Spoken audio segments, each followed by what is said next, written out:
요즘 약간 전기차 시장 분위기가 주춤한 것 같은데 괜찮은지 좀 상황이 어떤지 좀 가장 궁금합니다.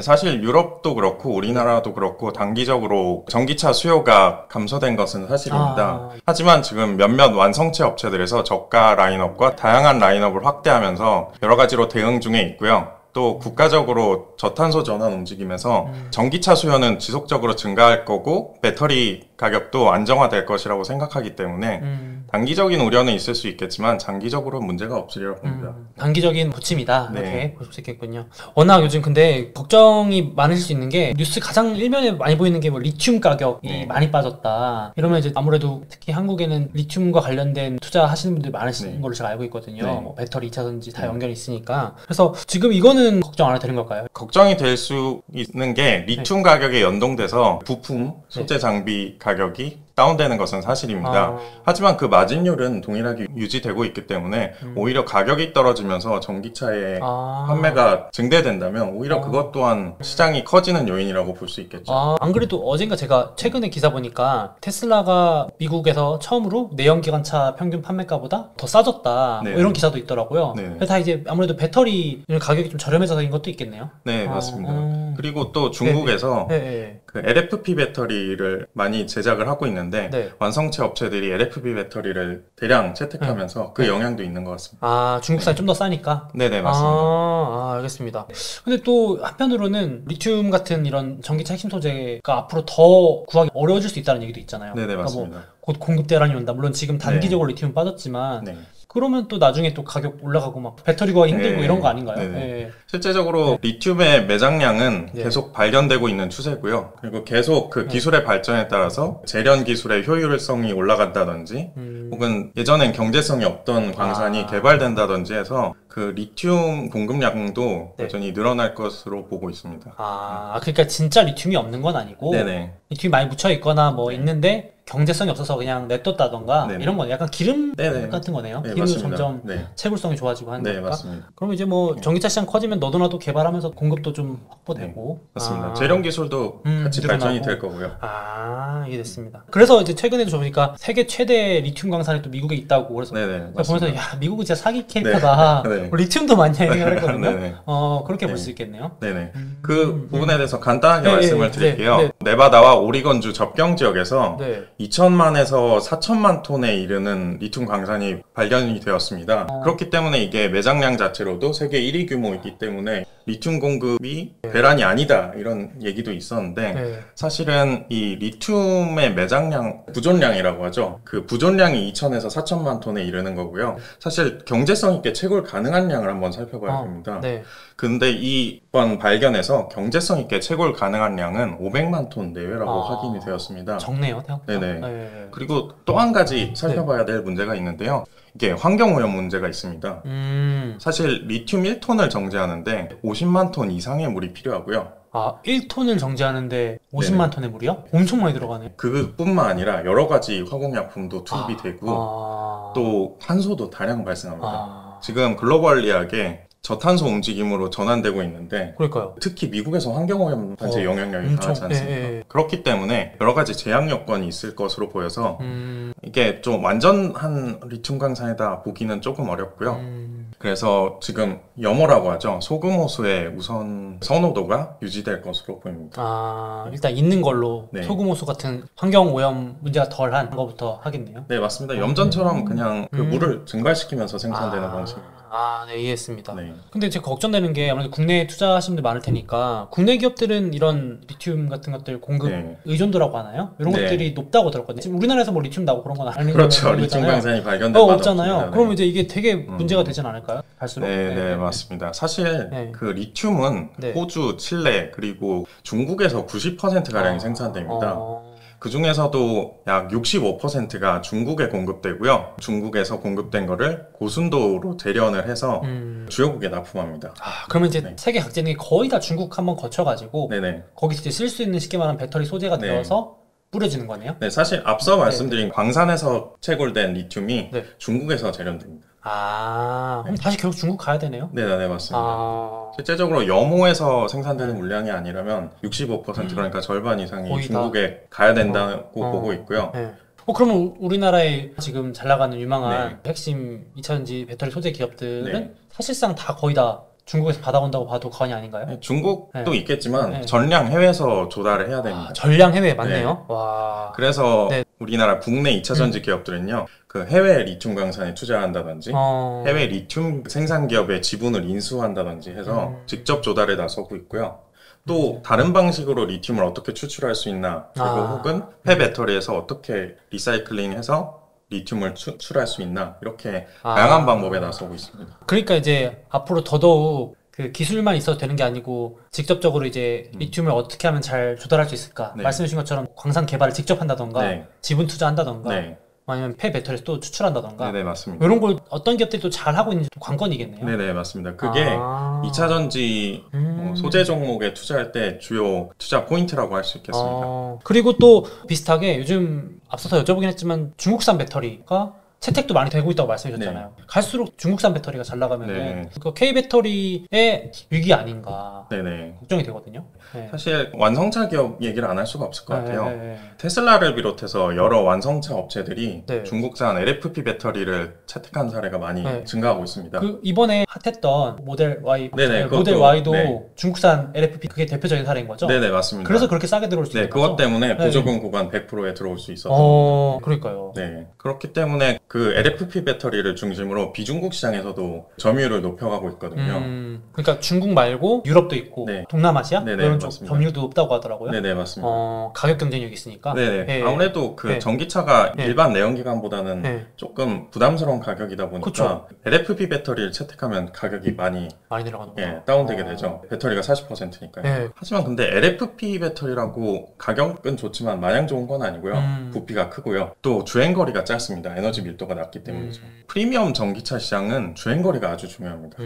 그렇기 때문에 그 프리미엄 시장까지 수요가 확대되기는 좀 제한적이라고 보고요. 또 국내 업체들도 LFP 배터리의 개발에 나서고 있습니다. 첫 번째 말씀해 주신 궁금한 게 왜 그 프리미엄 전기차 시장은 LFP가 못 들어와요? LFP 그 개발하는 중국산 배터리 업체들도 우리도 주행거리 늘릴 수 있어, 이럴 수도 있지 않을까요? 제한적인 게 사실 LFP 배터리는 양극재에서 인산철을 함유한 배터리고요.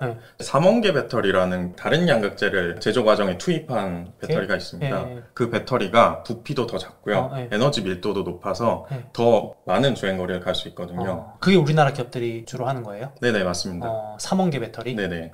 실제로 프리미엄 전기차 같은 경우 흔히 말하는 스포츠카보다 제로백도 빠르고 실제 최고 속력도 빠르다고 하지 않습니까?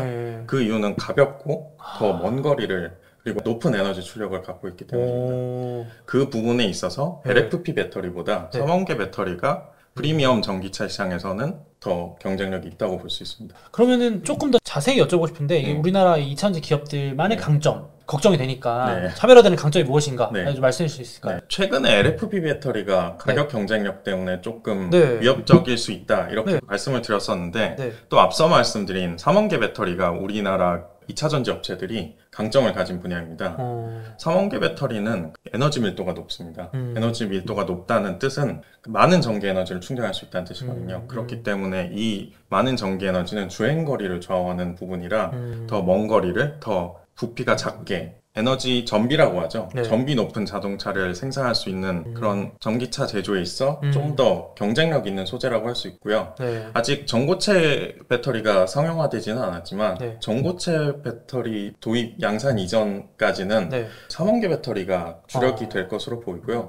그럼 한국산 배터리가 대세네요? 네, 그렇습니다. 삼원계 배터리가 국내 2차전지 업체들의 강점이 있다 보니까 세계 글로벌 배터리 시장의 주도권은 아직 국내 업체들에게 있다. 이렇게 말씀드릴 수 있겠습니다. 대단하네요. 그러면 계략적으로 좀 이해가 되거든요. 근데 이제 좀 더 구체적으로 우리나라 관심 가져볼 만한 2차전지 기업들이 뭐가 있는지 일단 그게 가장 궁금하거든요. 최근에 조정 전까지 핫했던 에코프로, 에코프로 그룹주, 그리고 LNF, 그리고 또 포스코 퓨처엠이 있겠습니다. 포스코 퓨처엠. 여기서 사실 에코프로 얘기는 워낙 많이도 아실 것 같은데 조금 오늘 생소하고 좀 여쭤보고 싶은 건 포스코 쪽이거든요. 이게 포스코 그룹은 제가 철강 회사라는 이미지를 지을 수가 없는데 이 2차전지 회사에 그냥 테마주로 껴있는 건지 진짜 관련된 기술들이 있는 건지 매출이 일어나고 있는 건지 조금 더 설명해 주시면 좋겠습니다. 포스코 그룹은 철강 기업으로 많이 알고 계시죠?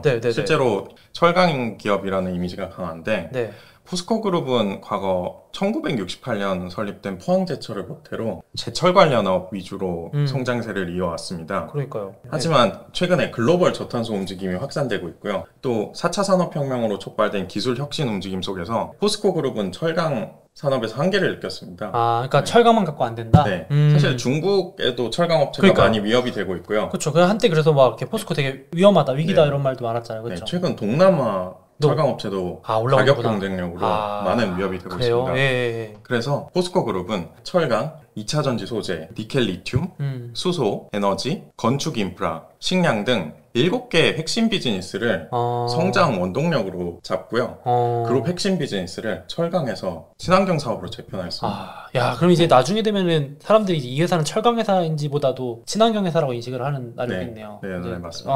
알겠습니다. 아직 2차 전지 비중이 크다고는 얘기하기는 조금 힘들어요. 힘들어요? 네, 매출이 발생하고는 있지만 그룹 전체적으로 지배적이라고는 할 수는 없고요. 그 지주사 체제 전환 이후로 지속적으로 2차 전지 산업을 확장해왔습니다. 2030년에 2차 전지 소재 목표 매출액을 62조 원으로 정했고요. 현재는 한 5조 원 수준으로 평가가 되고 있습니다. 지금 2차 전지 매출이 5조 원 정도 돼요? 네. 근데 추정되고 있습니다. 추정되는데 12배, 10배 넘게 간다고 보는 거네요? 네. 와... 2030년까지 얼마 남지도 않은 것 같아요. 네, 맞습니다. 네, 그리고 목표 생산량을 최초에 30만 톤으로 제시를 했었는데 최근 42만 톤으로 상향했고요. 또 2030년까지 총 121조 원을 투자하겠다고 밝혔는데 그중 45%인 54조 원을 2차 전지 소재에 투자한다고 밝혔습니다. 그러니까 회사 전체 총 투자 금액의 거의 50%를 2차 전지에 넣겠다. 배터리 투자 금액 중에서도요. 총 70%를 양극재와 리튬에 투자합니다. 양극재가 아까 그 말씀해주신 3원계 배터리에 들어가는 핵심 소재가 되는군요. 리튬도 이제 전기차에서 가장 큰 부피를 차지하는 배터리에 들어가는 핵심 소재니까 그게 메인이군요. 그래서 말씀해주신 거 들어보면 포스코의 변천사 그걸 알 수 있었는데 그래도 좀 아마 구독자분 궁금하신 게 그 앞서 말씀하셨지만 에코프로 이런 뭐 형제들도 있고 그런 기업들 대비 또 포스코만의 매력이 있나요? 차별화가 있어야 또 관심이 갈 것 같은데. 포스코 그룹은 포스코 홀딩스를 중심으로 2차 전지 광물에서부터 소재, 완성품, 리사이클링까지 아우르는 배터리 토탈 솔루션을 제공할 수 있는 그룹 내 수직 계열화를 구축한 것이 포스코 그룹의 가장 큰 경쟁력이라고 평가받고 있습니다. 다른 기업들은 그게 좀 어렵나요, 현실적으로? 수직 계열화가? 아무래도? 단순 제조만 하는 경우도 많이 있고요. 많고, 아무래도? 그 원료부터 직접 조달에 나서고는 있지만 실제로 그거를 리사이클링까지 아우르는 토탈 솔루션을 구축하기 위해서는 많은 자본이 필요한데 최근 포스코 그룹은 재무 건전성을 확보하기에 각고의 노력을 기울이면서 부채 수준을 많이 낮추고요. 부채도 낮추고? 투자금을 대폭 늘리고 있습니다. 그러면 리사이클링이 제가 이해하는 그건가요? 폐 배터리 뭐 이런 거? 네네, 맞습니다. 근데 그거는 다른 기업들보다 포스코가 좀 더 이렇게 잘 하고 있나 보죠? 네네, 뭐 간단히 말씀드리면 제철 사업도 화학적 기술이 많이 필요로 하는 사업이기 때문에 폐배터리, 그러니까 폐배터리도 두 가지 방식이 있는데 폐배터리를 분해해서 물리적으로 양극재나 뭐 음극재, 분리막 등 핵심 소재를 추출하는 물리적 방식이 있고요. 실제로 배터리를 녹여서 그 핵심 원재료를 추출하는 화학적 재활용 방식이 있는데요. 이처럼 그 두 가지 방식을 다 활용해서 배터리를 친환경적으로 재활용할 수 있다. 이렇게 볼 수 있습니다. 그러네. 제철이니까 철 녹여가지고 이렇게 하는 건 뭐 전문가니까. 그러니까 좀 더 잘할 수 있겠다 싶기도 합니다. 그리고 이제 포스코 같은 경우는 제가 이야기로도 유명한 그 상사, 원자재 사와가지고 트레이딩 해가지고 만들고 또 거기서 폐 배터리에서 리사이클링 하는 것까지 말 그대로 이렇게 사이클이 되는 요걸 수직 계열화라고 하는 거죠? 다 할 수 있다, 그룹 내에서. 원료 직접 조달 얘기를 안 할 수가 없는데요. 실제로 포스코 그룹은 해외 리튬 강산 투자에 적극적으로 나서고 있습니다. 실제로 그 공급망을 자체 구축을 해서요, 안정적 리튬을 수급하고 있고요. 또 배터리 핵심 소재가 리튬뿐만 아니라 그 흑연과 니켈도 있습니다. 리튬, 니켈, 흑연을 전부 공급망을 구축한 그룹은 포스코 그룹이 세계에서 유일합니다. 세계에서 유일해요? 그래요? 네네, 맞습니다. 다른 경쟁사들은 이렇게까지 못 구한 거예요? 이렇게까지 완전한 소재를 직접 조달하는 공급망을 구축하지 못했습니다. 이게 말처럼 쉬운 건 아니죠. 네네, 맞습니다. 많은 자본이 필요하고요. 그렇죠. 뭐 예를 들어서 국내에도 유수의 그 경쟁사들이 있지만 이 기업들도 필요하다는 걸 알고 있지만 갑자기 리튬 강산 투자하기엔 또 돈이 만만치 않은 거죠. 당장 나오는 것도 아니고.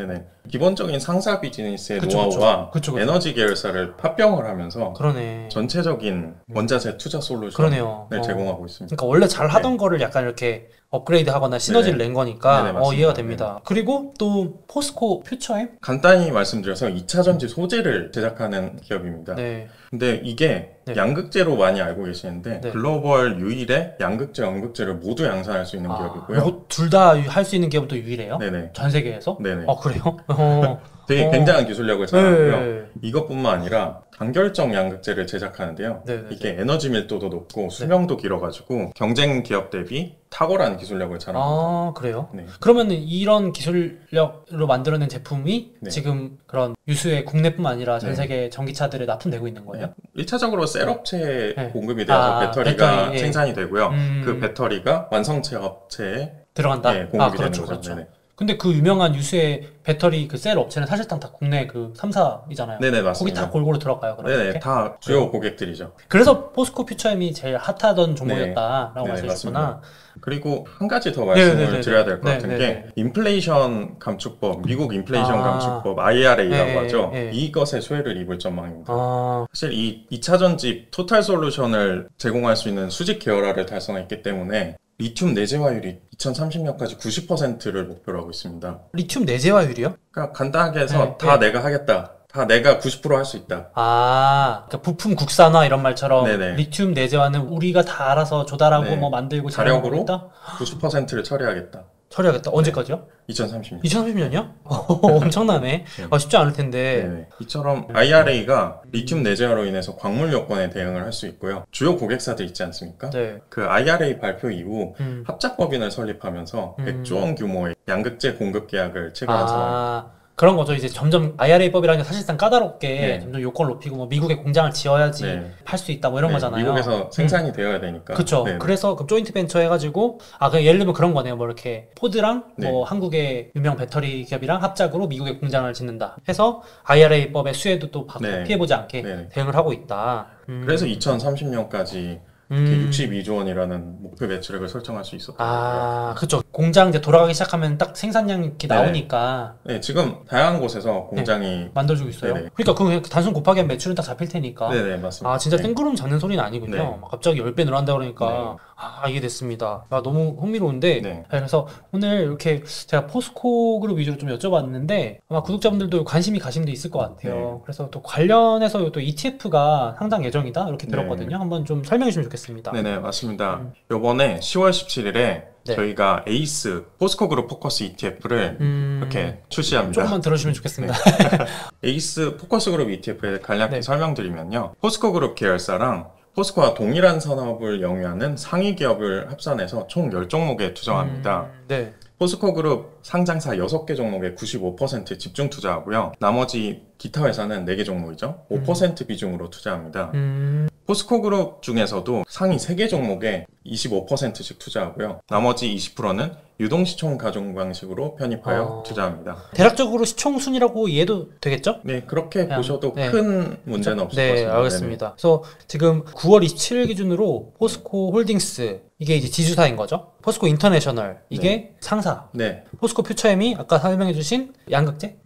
그리고 포스코 DX. 포스코 DX는 AI랑 스마트 팩토리, 엔지니어링 관련 사업을 영위한다고 보시면 될 것 같고요. 포스코 엠텍은 철강 관련 원료 부자재 생산 기업입니다. 그러니까 역시 메인은 상위 3개라고 보면 될까요? 맞습니다. 포스코 홀딩스, 포스코 인터내셔널, 포스코 퓨처엠이 메인으로 75%가량을 차지한다고 보시면 그러네요. 사실상 거의 3개에 나눠서 집중 투자하는 거라고 좀 봐도 되겠네요.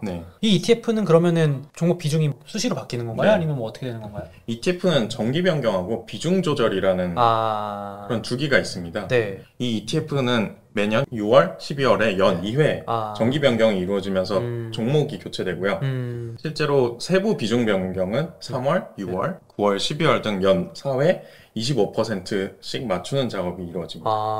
그러면 사실상 포스코 그룹 ETF니까 다른 그룹이나 다른 기업이 들어올 가능성은 거의 없네요. 정체성이 훼손되는 현재로는 그렇다고 하죠. 맞습니다. 하지만 그 포스코 계열사가 현재 6개인데 새로운 포스코 계열사가 상장을 한다면 특별 편입이 되고요. 이렇게 특별 편입되다 보면 종목이 많이 늘어나겠죠. 그런데 그렇게 하다 보면 포스코 그룹주 종목이 10종목이 넘어가게 된다. 그러면 이런 LX 인터내셔널, 현대제철 이런 기타 종목들이 편출됩니다. 아, 이해됐습니다. 실제적으로 이 ETF는 포스코 그룹주에 집중 투자하는 국내 최초의 ETF이고요. 아, 없어요, 비슷한 게? 네네. 다른 ETF는 많아야 3분의 1 정도? 포스코 관련 계열사가 들어간 게 2차전지 테마죠. 그쵸. 2차전지 테마인데 이게 포스코 그룹이 친환경 기업으로 재편을 하였지만 2차전지 비중이 많이 높고 그렇기 때문에 제철뿐만 아니라 2차전지 소재에 주목하고 있는 투자자분들께 관심 갖고 한번 지켜봐 주시라 이렇게 말씀드리고 싶은 ETF입니다. 또 포스코 그룹사를 좀 좋게 보신 분들한테는 이거 딱 괜찮은 ETF 같습니다. 미래 LNG 사업이라든가 수소 사업도 영위하고 있기 때문에 장기적으로도 투자할 수 있는 포인트가 더 있다고 보시면 될 것 같습니다. 네, 2차전지 외에도. 네. 그리고 또 추가로 구독자분들 가장 궁금하시는 게 ETF 운용 보수 좀 민감하시거든요. 네네, 보수 수수료는 어떻게 되나요? 말씀해 주세요.